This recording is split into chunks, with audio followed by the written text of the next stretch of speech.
IMOTEP, bienvenue à tous ceux qui nous écoutent dans l'Académie de Père Ankh MTOT, l'Académie de la culture noire Keméti. Et aujourd'hui, nous allons avoir une discussion basée sur la spirale de vie. Douane-Eche. Oui, donc dans le cours au BAMEB, il est question d'une méditation, la méditation KERP. Et à une étape de la méditation, quand les champs magnétiques du cœur et de la terre se rejoignent, on doit visualiser la spirale de vie. Maintenant, je n'arrive pas bien à comprendre ce qu'est la spirale de vie. Ok. C'est très simple. Al-Dila de toute la littérature qui a sur la spirale de vie, qui tourne autour du nombre d'or et tout ça. Ce sont des développements mathématiques. Mais comme je dis toujours, tu ne peux pas comprendre quelque chose que tu ne vois pas.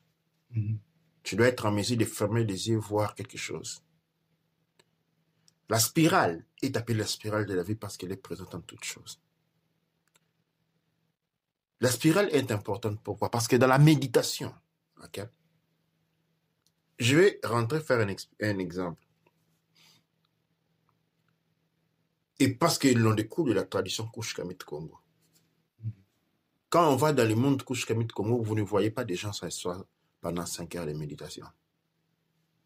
Ça, c'est une image qui est venue avec le bouddhisme ou l'Orient. Okay? Mais ce n'est pas parce que nos ancêtres ne méditaient pas. Nos ancêtres s'est noué solidement dans un état, dans une introspection intérieure, un état de contemplation. Sortis de cet état-là, ils étaient dans le travail. Okay. Maintenant, c'est quoi la spirale de la vie? La spirale de la vie, au-delà d'être une notion mathématique, est un fait existentiel. La spirale de la vie, la spirale avant tout est une répétition. Okay, non? De la spirale, nous avons ce qu'on appelle quand on appelle les choses qui se répliquent en échelle, nous avons les fractales. Okay? Chaque fractal est composé d'une série de spirales. La spirale acquiert une forme très humaine, dans le sens que, par exemple, quand nous parlons du rituel, un rite est une spirale. Pourquoi? Parce qu'elle est répétitive. Okay? Nous vivons dans un univers circulaire. Tout ce qui se produit va sur une ligne, non sur une ligne droite, mais sur une ligne circulaire. Quand on observe une ligne droite, c'est parce que là, c'est quand on prend un segment d'une spirale, on l'agrandit, elle devient une ligne droite. Quand on la reprend petit, il redevient la spirale. Le cosmos est une spirale, on la voit. Ok, non? Et donc, la spirale, c'est le plus grand mystère, où je pourrais, la spirale est la source de la connaissance même, parce que la création déroule de la spirale. La spirale est quelque chose qui est à notre vie à tout nouveau. Mais la spirale ici a une implication très pratique. Nos ancêtres avaient établi ce qu'on appelle la routine. La routine est une spirale. Les matins, qu'est-ce que tu fais les matins? Je me lève. Les soirs, je me couche. L'autre matin, après le son soir. Et nous avons affaire avec une spirale. Ça, c'est la grande spirale. OK? La journée est un cycle. C'est ça, non? Et elle est cyclique parce qu'elle se répète. Donc, nous avons affaire avec une spirale. OK? Ça, c'est la journée est composée d'une grande spirale. Toute grande spirale comprend des petites spirales en eux. Ce sont l'ensemble de toutes petites spirales qui créent la grande spirale ou la reflet si le cosmos de la grande disons de tous les petits spirales. C'est pourquoi l'effet est très important. L'effet est très important et il y a un lien qui est très mathématique. Ce lien mathématique a affaire avec le coefficient de conscience. Ok, non? Comment on calcule les coefficients de conscience? Le coefficient de conscience est un rapport fractionnel, dans le sens où, comme numérateur, on a le soi qui est 1, comme dénominateur, on a la conscience, disons, nous avons la conscience communautaire, c'est-à-dire de sa propre communauté. Okay, non? Mettons un rapport de 1 à 10, sur une communauté de 10, son propre groupe de 10. Okay? Ou disons de l'économie, dans l'académie, il y a 16 000 personnes, 16 000. Ça, c'est nous parler une fraction de la... nous allons mesurer ton coefficient de conscience en utilisant les paramètres de l'académie. L'académie, nous avons 16 000 personnes. Qui est 1 sur 16 000. Nous allons multiplier ces coefficients, ces rapports mathématiques-là, avec le coefficient, un coefficient communautaire. OK, non? Et puis, à côté, nous allons avoir, disons, la solution. Nous avons les premières étapes de l'équation. Nous avons 1 sur 16 000. 1, c'est toi, c'est-à-dire ta conscience. 2, nous avons la communauté, la petite communauté. De l'autre côté, nous allons avoir maintenant ton action. Et c'est dans cette deuxième partie que nous avons à faire avec la spirale des vies. C'est quoi ta contribution? Non pour la communauté. Dans un premier temps, les premiers rapports, nous avons ta conscience, que tu es là.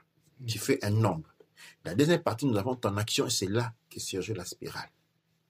Nous nous multiplions à la spirale. C'est comme en contribution. Mettons 500. OK? Nous allons avoir un rapport mathématique. Là encore, nous avons, disons, les dénominateurs se répètent parce qu'il est les mêmes. De l'autre côté, nous allons avoir une multiplication. Nous avons 1 par 500. Nous avons 500 sur 13 000. OK? Les rapports que nous allons donner, nous allons trouver 0, quelque chose. Ça, c'est ton coefficient de contribution. C'est le coefficient qui doit augmenter et descendre. Mais nous voyons ici, nous avons la première partie de notre équation est un paramètre fixe. Plus ou moins. Le numérateur est fixe et le dénominateur peut varier. Mais la variation du dénominateur n'est pas aussi importante que cela parce qu'il se réplique au deuxième facteur, qui est lui maintenant ta contribution. Et là, au niveau de ta contribution, c'est là qu'intervient la spirale. Et cette contribution, elle est très physique. Et nos ancêtres ont été en mesure de résoudre, de rendre cela facile à tout le monde en créant, en établissant des routines, les faire. C'est ainsi donc, la méditation qui doit être réécrite, nous devons être en mesure de redéfinir la méditation. N'est pas seulement l'acte de s'asseoir par terre, de fermer ses yeux et aller à travers toutes les techniques introspectives que nous avons étudiées. La méditation, en fait, est un processus continuel, un rituel de la vie, qui est composé d'une partie active sur le plan physique et d'une partie passive sur le plan passif sur le plan physique, mais actif sur le plan neuronal. Donc, nous avons, je ne pense pas, au-delà des films qu'on fait voir par Hollywood, que le moine au Tibet médite 10 heures de fil. Non. 2 heures, 3 heures, c'est la norme. OK? Alors, nous avons 24 heures. Quand on met les 8 heures de sommeil à côté, et que l'on introduit comme 8 heures de sommeil, nous introduisions 2 heures de méditation par jour. Il nous reste quoi? Quelque chose comme 15 heures. OK? Ces 15 heures-là, nous sommes dans cette phase-là. Nous sommes en méditation. À fond, la méditation signifie un état de conscience permanent. Ce n'est pas l'activité cérébrale qui est en fonction, mais c'est ta conscience qui est active pendant ces temps-là.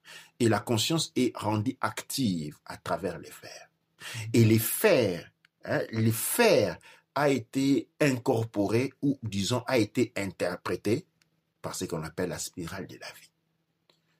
Tout fait quelque chose. La plante produit de l'oxygène après avoir absorbé le CO2 de manière continue, de manière circulaire et en spirale, une répétition ritualistique. Maintenant, tout est compris dans quel rituel? Un rituel de la vie ou un rituel de la non-vie? Le rituel de la vie correspond à la conscience. Le rituel de la non-vie correspond à l'inconscience. Ces facteurs-là est très, très, très important. Aussi, donc, dans la méditation, on ne doit pas rester dans le mental, ce qui a caractérisé la vieille époque pendant très longtemps. On recherchait à atteindre, je ne sais pas moi quoi, sur le plan mental. Et on reste, on lit des livres, on lit des livres, on lit des livres, on médite, on médite. Tout cela nous est venu, c'est quelque chose que nous avons développé à travers les films. On a vu les films, les romans et autres. Mais après avoir fait tout ça, il devait y avoir aujourd'hui, il devait y avoir des saints partout. Mais on a plutôt des meurtriers partout. On a plus de saints, on a plus de meurtriers que des saints. On a plus d'égoïstes que des gens communautaires. Or, les pratiques sont là depuis bien longtemps. Les écoles de yoga, on en a partout, des méditations, on en a partout, des sous différents. Non! Pourquoi les résultats n'est pas positifs? Les résultats n'est pas positif parce que l'on ne comprend pas l'apport de la partie physique. On ne met pas de relation entre la spirale de la vie, l'utilité réelle de la spirale de la vie au niveau physique. Nombreux parlent du nombre d'or, mais ce n'est qu'un rapport. Le fait d'être actif, en fait, ça permet d'utiliser la conscience et de ne pas rester dans le mental, c'est ça? Oui, on ne devait pas plutôt être dans le mental. Les textes anciens nous démontrent que le mental, le mental nous a été donné par l'ennemi. En fait, le mental, combien de fois a-t-il déjà pensé quelque chose de positif? Généralement pas. Le mental, quand il intervient, c'est toujours douter des autres, douter de toi-même, suspecter les autres, regarder un peu, articuler des pensées sur une orientation négative sur ce que les autres ont dit ou ont fait. Qu'est-ce qui crée le stress? C'est le mental. Qu'est-ce qui te porte à la dépression? C'est le mental. Qu'est-ce qui te porte à la jalousie? Le mental. Qu'est-ce qui te porte au crime? Encore le mental. Donc, nous pouvons évidencier les virus. C'est le mental.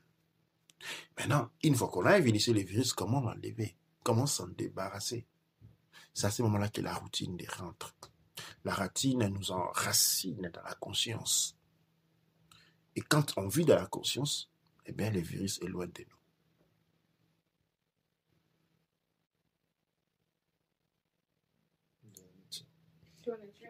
Et vraiment pour rentrer par rapport à la question qu'il a posée, maintenant, si on devait faire cette visualisation, donc on doit non seulement faire la visualisation, mais on doit avoir une spirale de vie dans notre vie, dans notre méditation et dans tout ce que nous faisons, c'est ça? J'aimerais que vous compreniez ceci. Ce n'est pas une visualisation, c'est une réalisation. Okay. Ferme les yeux et tu vas te rendre compte que tu tournes. L'autre fois, on a fait une méditation ici à 3. Et tu as dit, tu voyais quoi? Tu sentais quoi? Comme si je tournais. Comme si tu tournais. Tu es en train de spiraler. C'est-à-dire qu'il faut prendre conscience que la conscience humaine est le centre d'une spirale. Tu es le noyau d'une spirale. Ok, non? Maintenant, ça c'est la grande spirale qu'on appelle aussi vortex ou roue. Ok, non? Et tu es composé de milliers d'autres vortex. Et les plus importants situés sur les corps électromagnétiques, nous avons 7 vortex. Ok. Maintenant, ayant cette image dans la tête, on n'a pas besoin de l'imaginer. Ok. L'image de la tête trace comme une direction. Et quand on ferme les yeux, on visualise la vortex apparaît parce qu'on apprend à les connaître. Et chaque chakra représente une vortex qui absorbe les dépolarités des énergies, les dépolarités de l'énergie noire, la polarité magnétique et la polarité électrique. Ils sont absorbés. Ces portes sont appelées dans les langues anciennes les dharana, c'est-à-dire les portes stellaires. C'est ce qu'on appelle les karp, c'est-à-dire les chakras. Ce sont des portes stellaires, les portes qui nous permettent de déplacer d'un monde à un autre, ou de parcourir des grandes distances en des secondes. Ce ne sont pas à trouver ailleurs, ils sont en toi. C'est ta conscience qui doit plonger à l'intérieur. La conscience fait, une fois qu'un kerp, c'est-à-dire le chakra, est activé, il crée un dharana, un trou noir, où afflue passe l'énergie magnétique et électrique. En sachant manipuler sa conscience à l'intérieur d'un chakra de kerp, en y plongeant à l'intérieur, on se laisse transporter, absorber par la spirale. Et notre conscience débouche sur un autre monde. Ça, c'est une application qu'on va voir développer. Faut pas me regarder avec des yeux comme ça. Hey, c'est ça la réalité. L'univers entier se trouve en toi. Et toute partie de nous est une composante de l'univers. Et nous savons que dans l'univers, il existe des passages qui permettent de courber l'espace-temps. En vérité, ce sont des conduites qui ont été construites il y a très longtemps, qui relient un monde, une planète à un autre, une réalité à un autre à travers des conduites de verre. Et ce sont ceux que nous avons ceux qui sont appelés les dharana, c'est-à-dire des passages où l'énergie noire, où des trous noirs, en fait, qui connectent un monde à un autre et permettent donc de... imaginez, le monde est notre projection. Okay? C'est notre projection, il n'est pas réel. C'est là le point de chute parce qu'on pense que le monde il est réel. Non. Le monde, ce que nous appelons monde, c'est quand une onde précipite. Quand une onde précipite, c'est-à-dire il est touché par la conscience. Il y a ce qu'on appelle l'intention. Okay?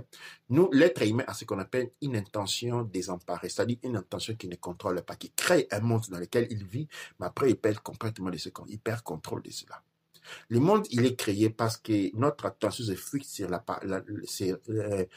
l'onde. L'onde devient particule.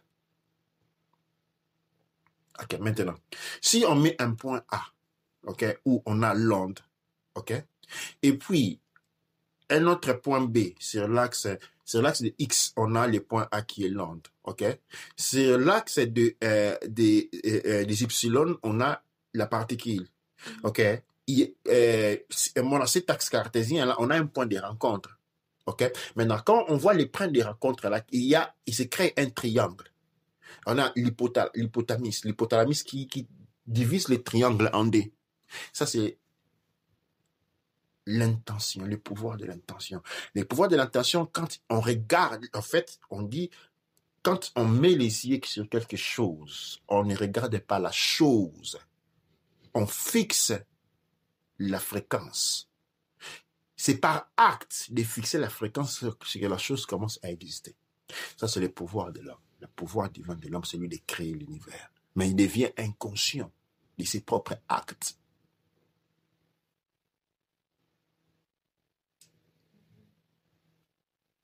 C'est comme ça qu'il faut vraiment travailler sur... il faut travailler sur sa pensée, travailler sur comment on fait une réaction ou comment nos émotions affectent notre pensée aussi. Oui, ça c'est un travail très, très, très important. Je pense plutôt en tant que dans la culture Kouch-Kamit Congo, la maîtrise des émotions est quelque chose qu'on apprend quand on est enfant. Ok, non? Et une fois passé ces états-là, on apprend à maîtriser, à reconnaître l'esprit dans le monde de la matière, dans le monde de tous les jours.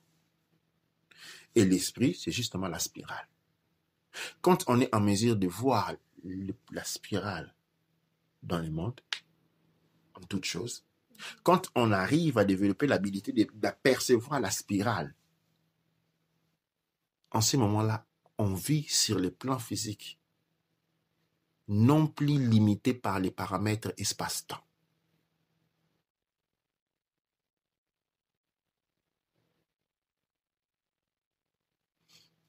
Je ne sais pas, je devais être satisfait de la réponse ou tu as d'autres éléments qui deviennent en mémoire, en tête.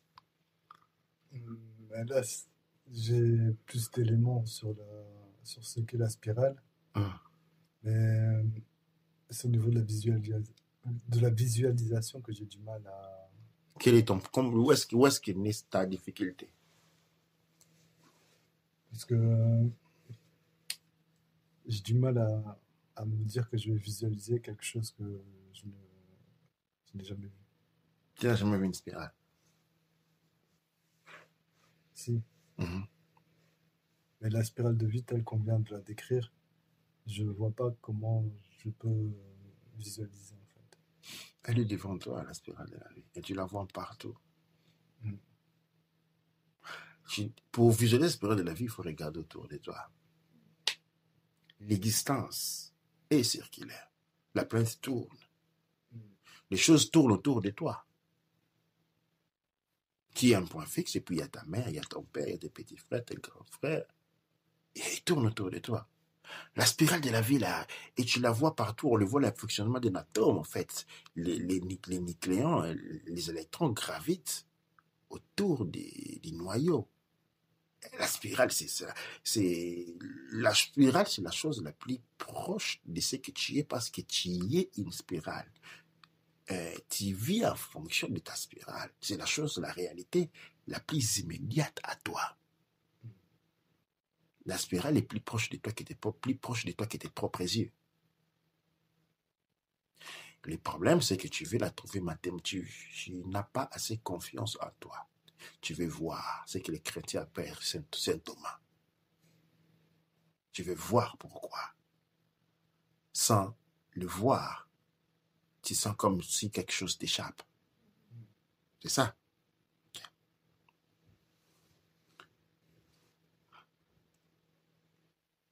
Si les yeux humains ne peuvent voir que les 0,005% de ce qui existe, qu'est-ce que tu vois réellement? Et donc, même si tu vois une chose, tu ne la verrais pas du tout. Et pourquoi continues-tu à chercher pourquoi conditionne toute ton existence sur un organe qui ne fonctionne pas bien?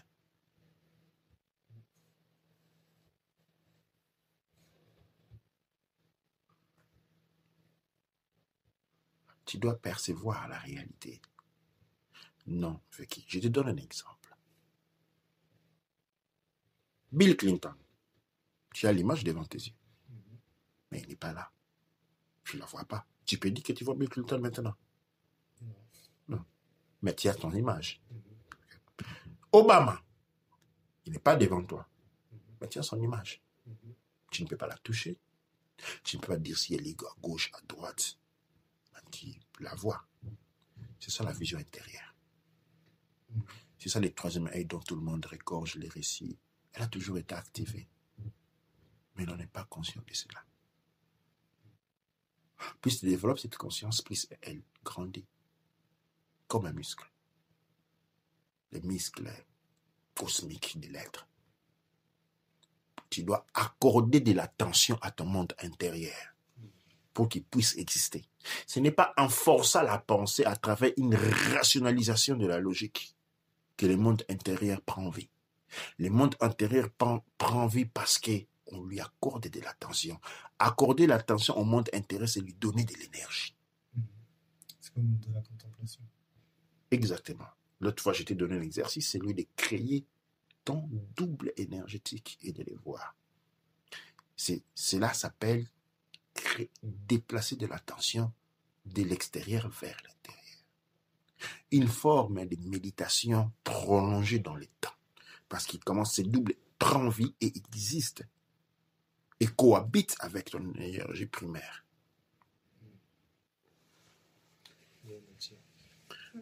Dua nature. Et ça, c'est vraiment pour avoir, encore une fois, une sorte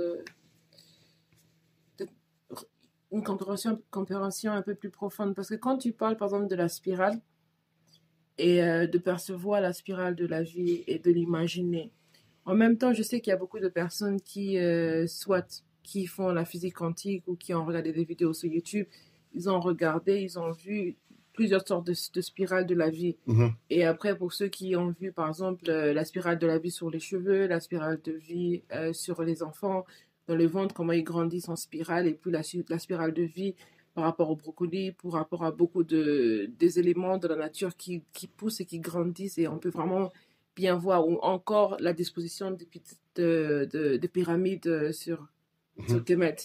Maintenant, la question qui se pose, c'est que d'une manière, je vois bien qu'il y a la partie visuelle de la spirale, qu'on peut comprendre le fonctionnement de la spirale en voyant. Mais en même temps, quand tu expliques, je me rends compte que tu parles aussi d'une spirale un peu plus profonde. Ça veut dire que pas la spirale qu'on voit au niveau 1, qui est le niveau visuel, mais c'est essayer de voir une spirale qui nous relie un peu, que l'on ne voit pas. Oui, et c'est donc on voit dans les brocolis, bien ce qu'on appelle la spirale géométrique. Ok. Ok, ça c'est la spirale géométrique. La spirale géométrique est bien entendu liée au nombre d'or, qui est son coefficient. Ok, et c'est un modèle. Il y a plusieurs modèles qui se répliquent dans la nature. Et la spirale géométrique est un de ces modèles. Maintenant, la spirale de la vie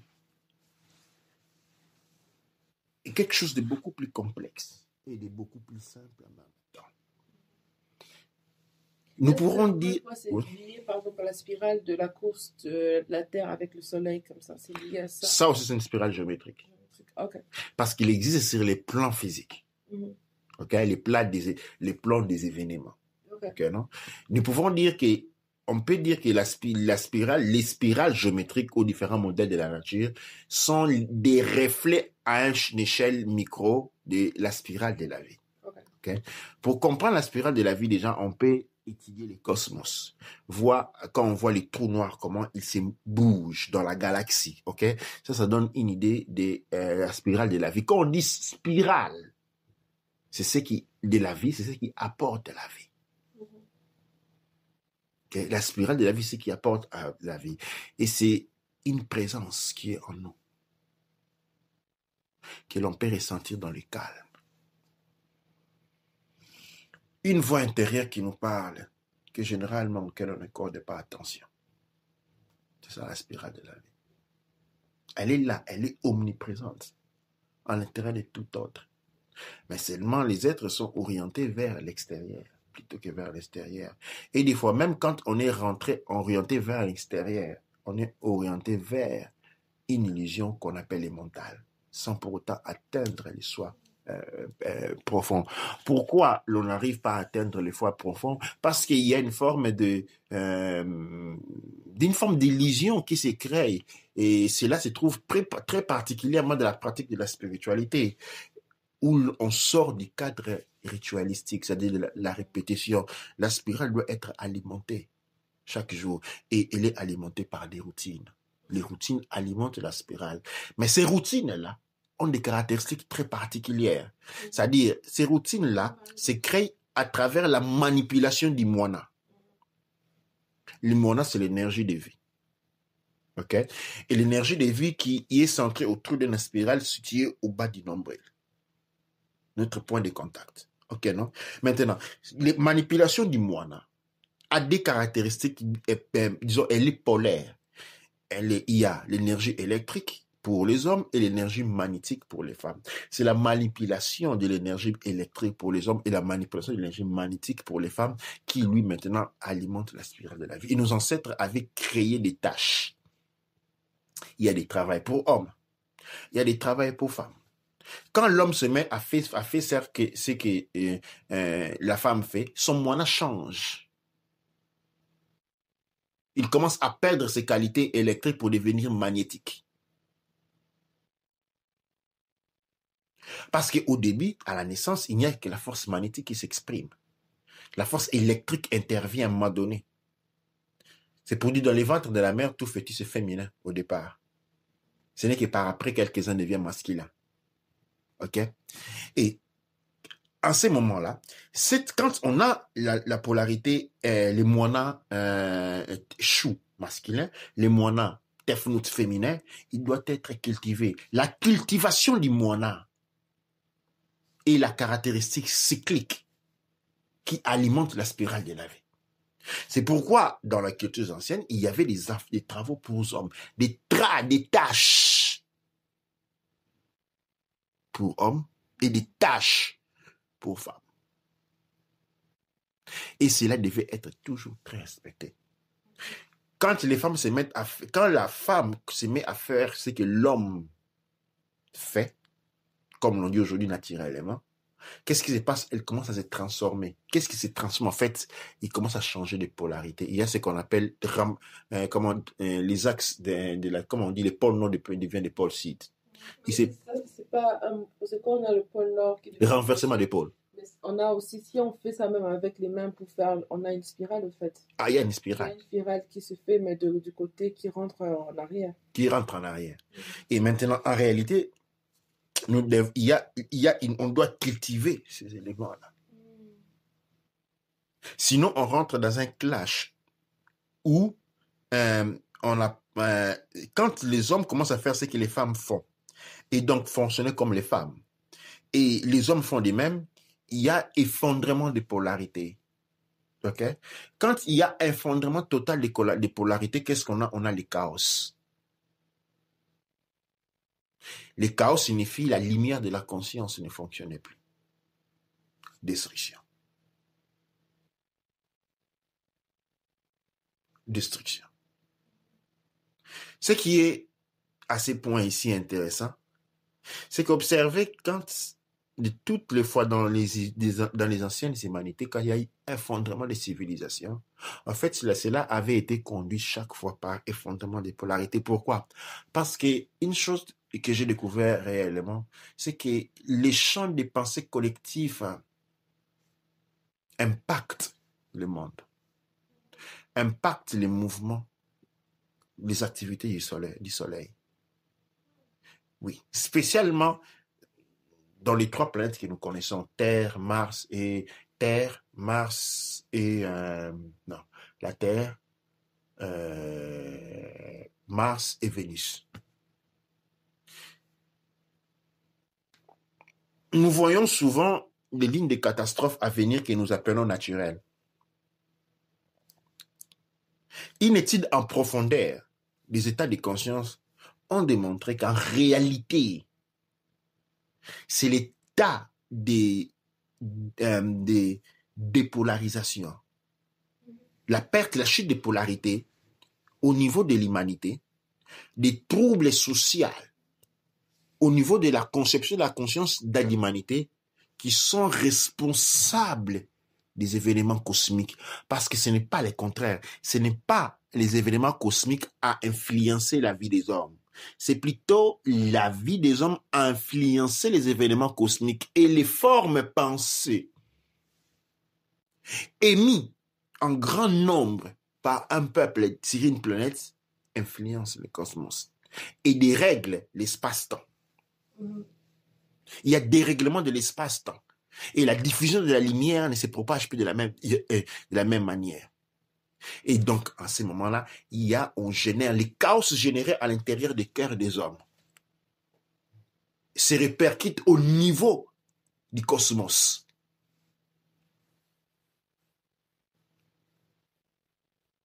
Exactement, c'est ça. C'est-à-dire, aujourd'hui, on parle des réchauffements climatiques, des guerres mondiales, des famines.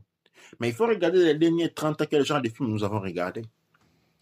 Si c'est des cycles d'environ 5 millions, c'est-à-dire que c'est programmé de nous faire atteindre ce niveau-là de mal-être des 5 millions.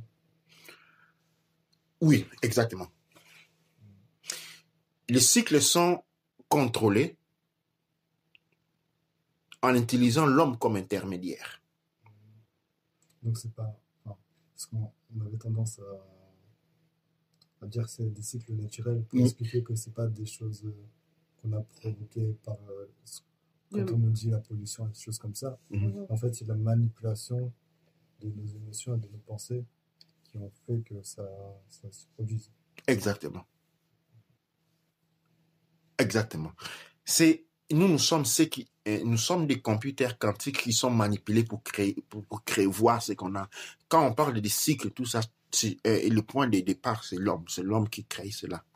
Et nous sommes programmés pour produire ce genre de choses-là. Et quand on voit, on passe les réchauffements climatiques, et les gens, même la présence d'une guerre, la crise économique, c'est parce que les gens sont assez d'état mental et on crée cette réalité-là. On crée comment les formes pensées des hommes impactent l'énergie du cosmos, impacte comment on a dit ça, il impacte la réglementation et la structure de l'espace-temps. Et donc, des positions aussi des portes, disons, des trous noirs sont impactés par les formes pensées. C'est comme ça dans les cultures anciennes. Parce qu'ils avaient compris cela, après plusieurs cataclysmes, ils avaient créé ce qu'on appelle des cultures. La culture. C'est pourquoi aujourd'hui, au niveau du conflit racial, la seule solution qui peut sauver le monde, c'est ce qu'on a, la réconciliation. Ok? Une guerre à l'échelle. Vous savez, pendant la Première Guerre mondiale, il y a des gens qui ne savaient pas du tout qu'il y avait la guerre. C'était très peu qui savaient qu'il y avait une guerre. C'était combattu dans une petite région du monde qu'on appelle l'Europe. Partout au monde, il n'y avait rien. Deuxième Guerre mondiale, même chose. C'était un peu plus grand que la Première Guerre mondiale. Ouais. Mais il y a des coins du monde où... Personne ne savait. Quand il y avait les guerres du Vietnam, qui le savait? Quand il y a la guerre de l'Irak, s'il n'y avait pas qui n'avait pas de télé ne l'a pas su. Aujourd'hui, on a un instrument qui est beaucoup plus dangereux, c'est Internet. L'Internet diffuse l'état mental des personnes et affecte. De cette manière, on risque d'avoir maintenant un effet global, important, massif sur l'espace-temps. Et cela peut engendrer l'effondrement des polarités. Quand il y a effondrement des polarités, il y a manifestation du chaos. Et le chaos, c'est la fin. Le chaos, c'est l'obscurité, parce que dans le chaos, la lumière ne reflète plus. La conscience s'éteint et se recroqueville autour d'elle-même. Et tout est fini à ce moment-là. Tu vois, c'est pourquoi j'ai dit cela, pour expliquer certains fonctionnements. Et nous pensons que nous subissons, ok, le monde. Non, c'est le monde qui nous subit. Nous pensons que nous sommes des victimes du monde. Non, non. C'est le monde qui est notre victime.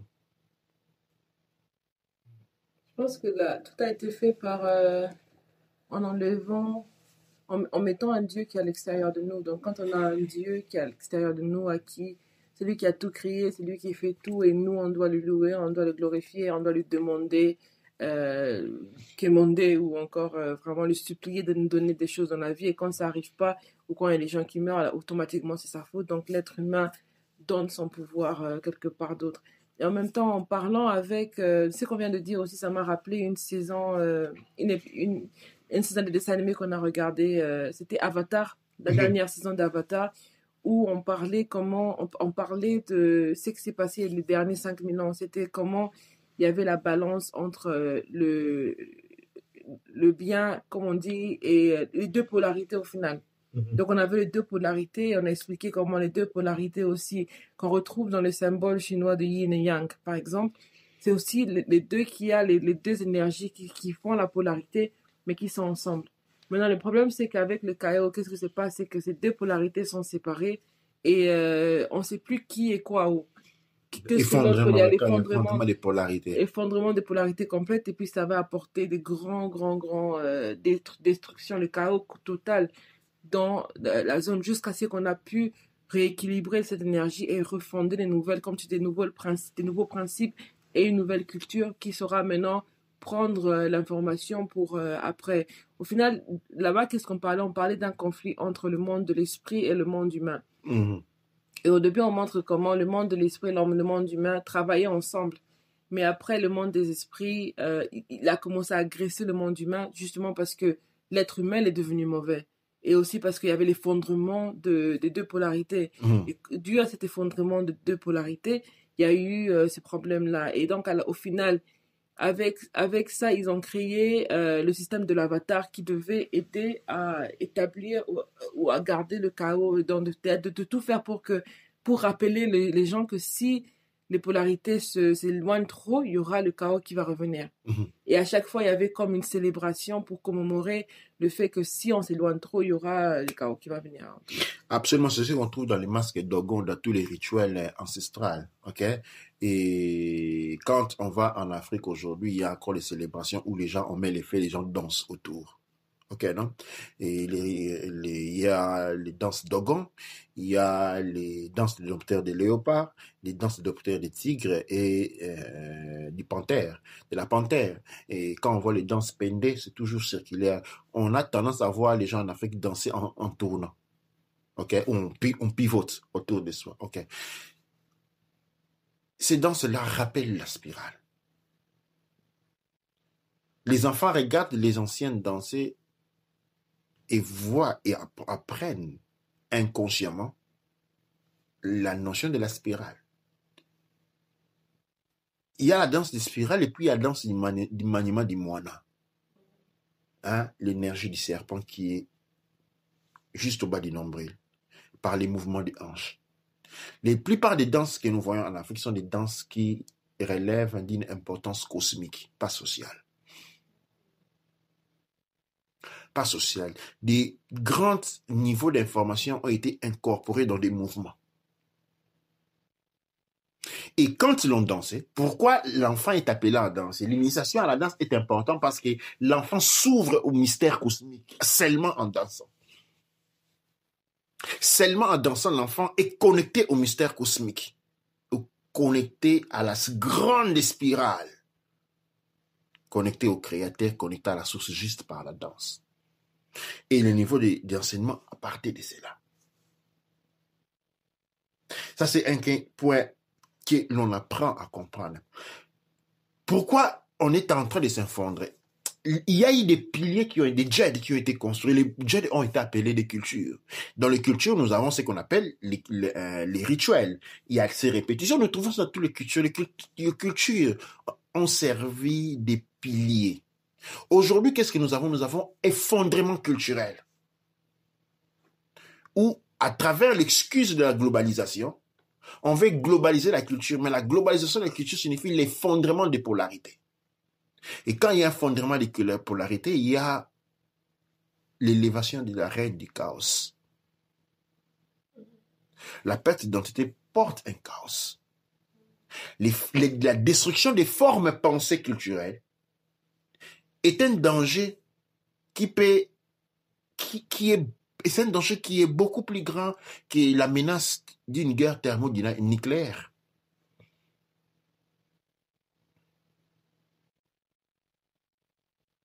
Aujourd'hui, on vit dans l'indifférence, dans les divisions. Et tout ça, toutes ces formes pensées-là, c'est ce qui crée et puis les scientifiques vont être affectés, l'univers être affecté, et nous allons créer des armes de destruction des masses. Tout ça part de la forme pensée. Quand on rentre dans les temps où les gens vivaient dans leur culture, vous allez voir que les gens étaient en paix. Quand les cultures ont commencé à être basculées, eh bien les désordres ont commencé parce que les polarités ont commencé à s'effondrer. Et ça même, c'est un peu partout dans le monde. On peut voir que quand tout le monde vivait dans les cultures, on pouvait laisser la porte de la maison ouverte. Partout. Partout. Et c'est récemment, surtout dans les derniers 20 ans, où complètement tu ne peux plus laisser la porte de la maison ouverte. Mais il y a certains coins dans le monde, comme tu dis, où on peut toujours laisser les portes de la maison ouvertes, où on a confiance à sa culture et on sait que la communauté est là pour se soutenir et tout. Pendant que le sens de communauté, il a été perdu complètement. Ça part tout de formes pensées. Les formes pensées sont très, très, très importantes. Ce que nous pensons, c'est comme ça dans les traditions africaines. On dit, par exemple, quand il y a pensé taper quelqu'un, tu as déjà fait du mal. Pourquoi on insiste sur ça? Pourquoi on dit, si tu m'as fait voir un couteau, c'est que tu m'as déjà tué. Parce que la forme pensée émise est beaucoup plus importante que l'action même. Parce que l'action est afin à soi-même. La forme pensée peut générer des catastrophes. Parce qu'il se répercute dans l'espace-temps. Et c'est pourquoi il y avait la morale culturelle, l'éthique culturelle. Tous ces éléments que nous trouvons aujourd'hui archaïques et nous avons pensé qu'il était bien de s'en débarrasser, C'est justement cette spiritualité derrière laquelle les gens crient et veillent à atteindre pour avoir les miracles. Les miracles, non, le corps humain est un computer quantique construit pour faire des miracles. Le corps humain a été fait pour faire des miracles. C'est un ordinateur le plus grand. Mais pour le faire, il faut fonctionner d'une certaine manière. D'où en est-il?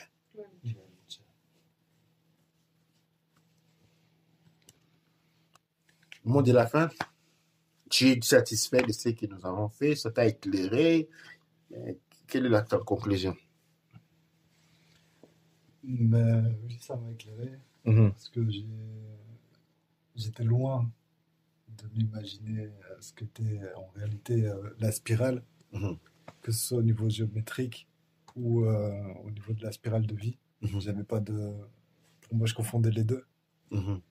Et au début, j'avais du mal aussi à comprendre ce qu'est la spirale de vie.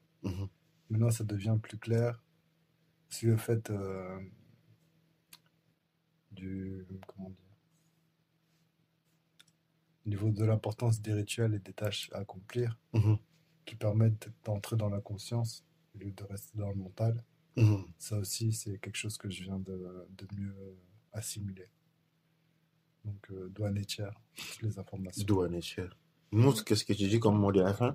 Oui, Douane et Tiers. Pour moi, c'était plus sur la spirale géométrique et la spirale de la vie. Et de vraiment voir en profondeur Je pense que c'est vraiment donner une dimension plus... parce que géométrique, c'est la 2D. On a beau dessiner en 3D, quoi que ce soit, mais toute la géométrie, ça reste dans le papier, dans la 2D.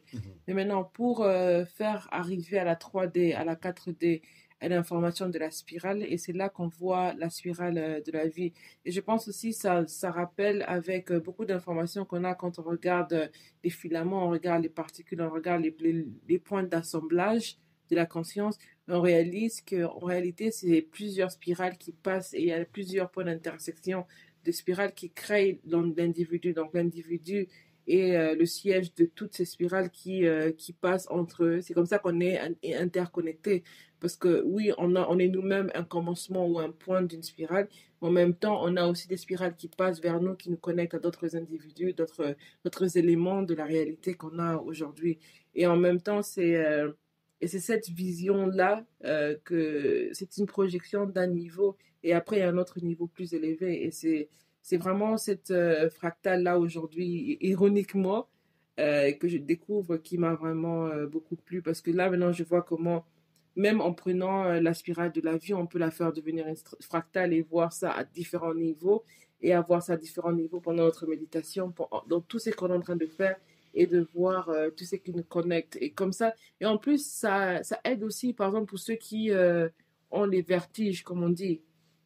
Pour ceux qui ont, pour les personnes qui ont les maux de tête qui leur fait avoir des vertiges ou des mal qui leur fait avoir des vertiges. Donc, c'est vraiment, si on peut voir, c'est comme si, dû au fait que le corps n'a pas tous les nutriments ou toutes les informations pour lui, et c'est à ce moment-là qu'on commence à percevoir tous ces mouvements et toutes ces informations-là. Et comme le corps, il est malade ou il a un problème, c'est à ce moment-là qu'on peut s'évanouir, on peut tomber, parce qu'on se trouve en train de tourner avec toutes les informations. Et c'est comme si on perçoit une réalité due au fait qu'on a une déficience de minéraux dans le corps ou quoi que ce soit, mais en même temps, on n'est pas prêt à digérer cette information-là due à cette déficience-là, et ça fait que ça peut faire tomber. Pendant qu'en réalité, c'est aussi un moment où on est ouvert à un type de réalité qui nous traverse et qui peut nous aider à voir vraiment nous aider à voir qu'on est un lien. C'est aussi pour nous rappeler que, surtout parce que pour beaucoup de personnes, le vertige, c'est dû au stress. Donc, c'est aussi un moment pour vous rappeler que oui, on peut courir, on peut aller à gauche-droite, mais en réalité, on est aussi en train de bouger en spirale aussi. Et ça, c'est, à parler de ce que vous venez de dire là, une réflexion m'a tout de suite pris. C'est la réflexion sur comment on appelle les gens qui se droguent continuellement, comment on les appelle? Les toxicomanes.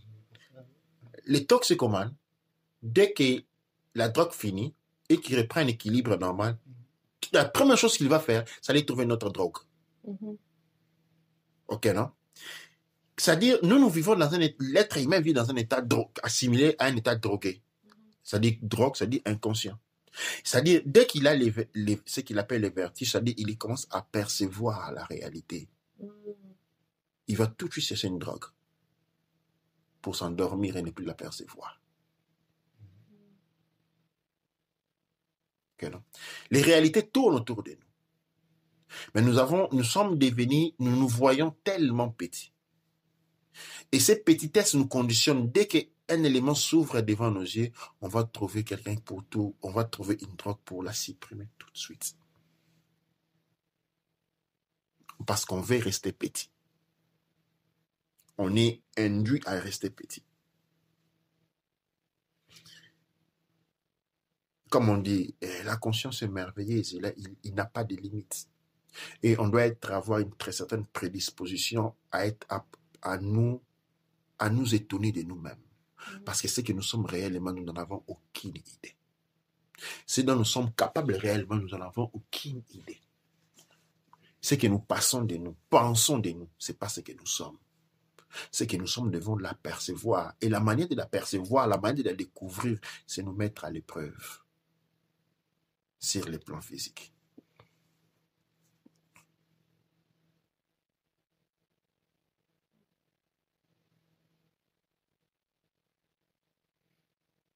Sur le plan physique. On va s'arrêter là pour aujourd'hui. C'est fait tard. Merci à tous qui nous avaient suivis. J'espère que cet élément va servir, va aider plus de personnes. Dua Necher, Dua Amonra, Dua Neb Ercher.